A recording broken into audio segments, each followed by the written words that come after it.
Hello guys, Orack here, back with another training video, and this time we train under Majin Buu. I had waited a long time to train with Majin Buu because I wanted to see from my perspective what type of moves he has to provide. And I've got to say they were pretty interesting, and I believe that there are moves in the Majin Buu, let's say, roster of moves that they haven't really been used, in other people's movesets and in online and stuff. I mean, the Majin Buu, I believe, has a move called Innocence Cannon or something like that. And in certain situations, I can see why it's useful.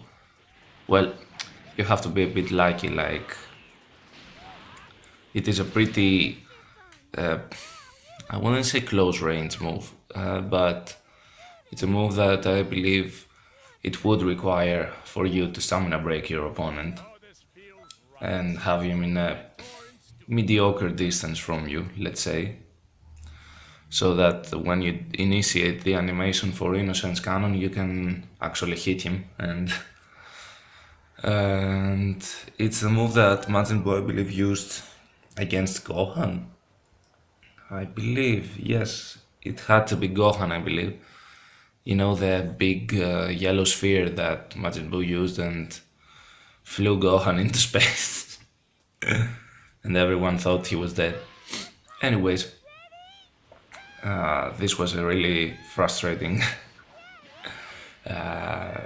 training session, let's say, because there are all these small Majin Boos which, their health isn't really a great deal of, how can you say, work, but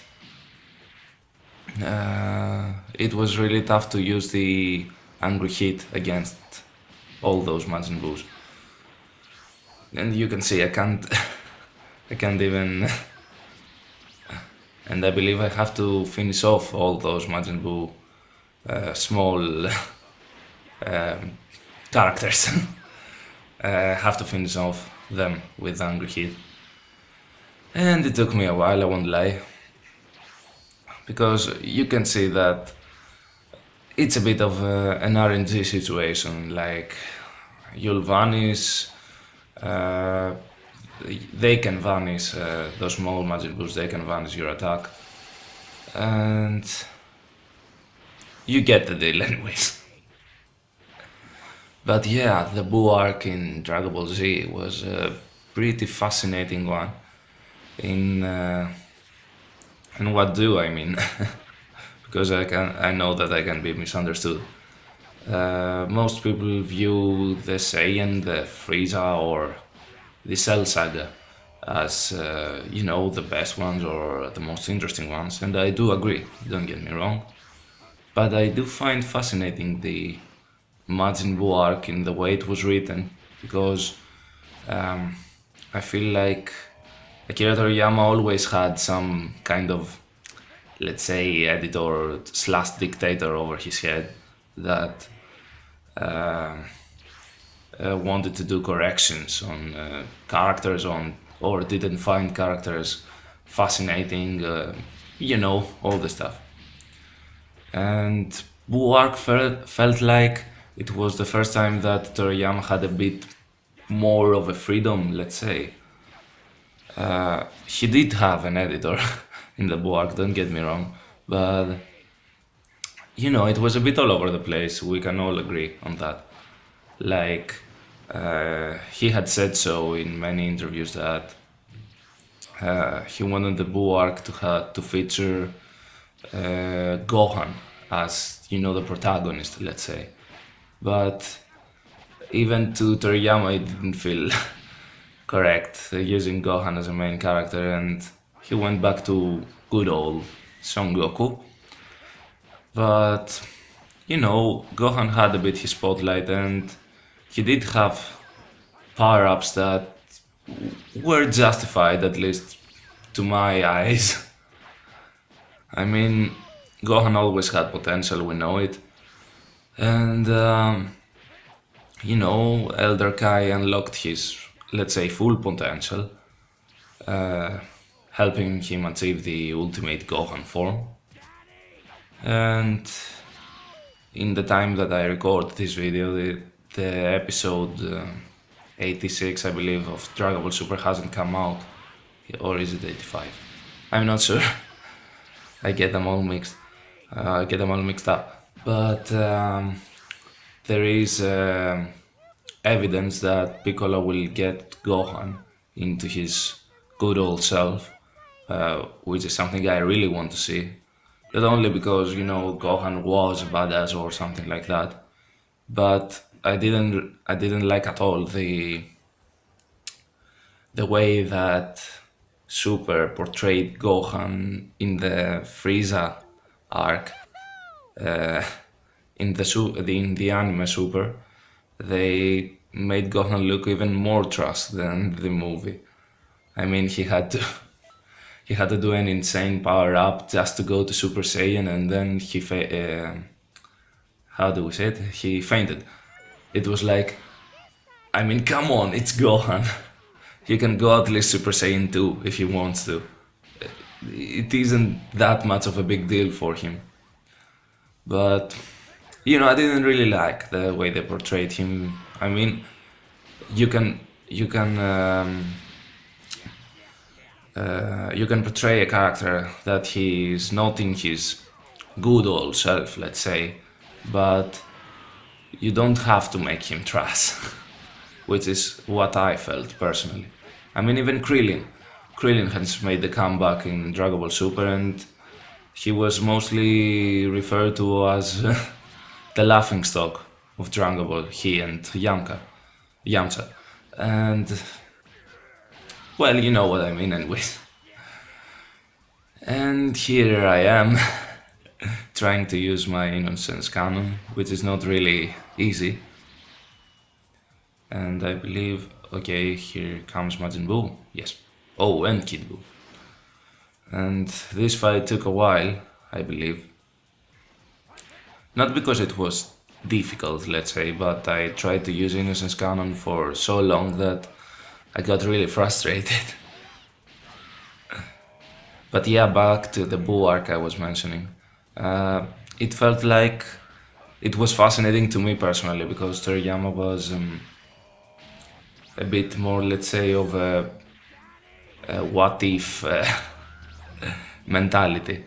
Like, how do you call it? Boo came along and then he absorbed all those people, which we have seen before, don't get me wrong, Cell absorbing people and stuff. But the way that Toriyama did it with the Boo arc, and it had so many storylines, small storylines combined together. The pride and the loss of Vegeta, the Gotenks fusion that was that had begun in Dragon Ball Z Buu arc, the arrogance that fusions like both Gotenks and Vegito had. All those things like Kid Buu appearing and destroying Earth. There were so many stuff going on, and that is believed the downfall of the Buu arc, because it had so many things happening at once, and it felt like it was a clusterfuck. Like you couldn't really concentrate on one thing. I mean, yes, it's not like every saga of Dragon Ball was like that, or hadn't had flaws, don't get me wrong, and plot holes. Because I believe plot holes and the what if mentality that I mentioned Toriyama uses is a pretty big key on why on why people in the internet, like Dragon Ball YouTubers, do all these what if videos and stuff.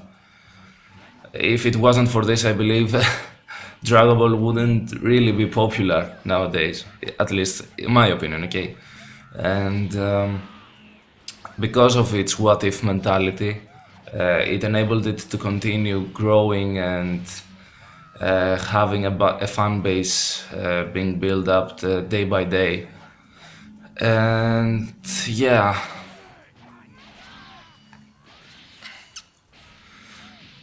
uh, I don't know what else to say about Buark. Well, there are many things to say, but I don't want to bore you with stuff. And when I don't have another person to talk to, it's a bit difficult for me. And you can get it, I believe. You can hear me talking and having all these moments. But it would be really nice in some time to do a collab with someone, just to have this uh, this moment that we're doing a conversation and we're exchanging opinions and we're learning more about each other, and that's fine, and that's really dandy and cool. You get, I believe, what I mean. And I hope to God that Innocence Canon will get Boo, because I'm getting a bit bored of watching this footage. And you can see I'm not good because I can't stamina break. That's my fault, let's say. And I believe that's the time I use my Innocence Cannon. Please, please, please let him hit. Oh, come on. Okay, it's coming, I feel it. Come on, yay! We got Boo, finally. And yeah, we have our final, the ultimate attack that Boo offers. That is, I have seen people using it, and it can be useful, especially I believe in, I don't know, maybe in some expert missions you can use it too.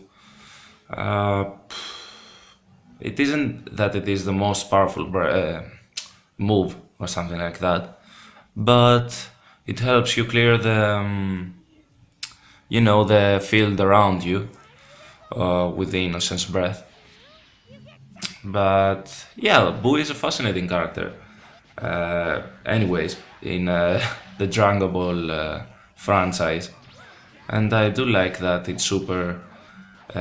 His character gets a bit more of a spotlight because, in fact, he's one of the most strong characters that exists in the Dragon Ball franchise.